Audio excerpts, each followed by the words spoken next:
Botswana boasts Africa's longest continuous multi-party democracy and has a generally well-regarded record in terms of respect for human rights and the rule of law. Now, I had a chat with Botswana's Deputy Permanent Secretary in charge of Government Communications, Dr. Jeff Ramsay. I also asked him how Botswana has achieved the reputation of Africa's model of democracy and also sought clarification on the country's relationship with Kenya following remarks by Botswana's Foreign Minister censuring Kenya's President Uhuru Kenyatta soon after his election.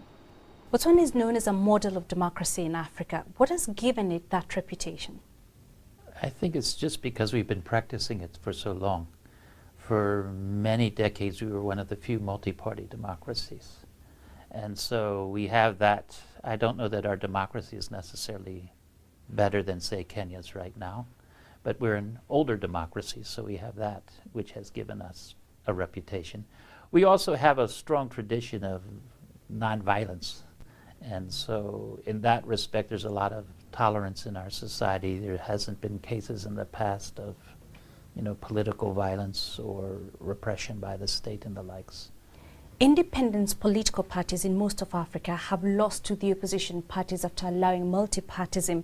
How has the ruling party BDP managed to win elections since independence in 1966? On the one hand, the ruling party has delivered. And the fact that we had the highest economic growth rate in the world for 35 years in itself, plus a lot of human development that was measurable. Indeed, until the HIV/AIDS pandemic, our health statistics were very high, as well as our education and other statistics.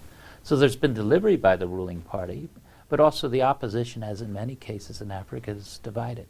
There's been criticism that the ruling party's longevity is due to a lack of level playing field. For instance, when you talk about public funding, opposition parties do not benefit from this. That's hard to say since people don't share, but it might be assumed.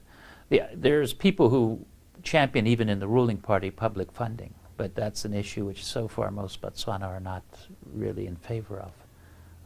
But it's an ongoing debate.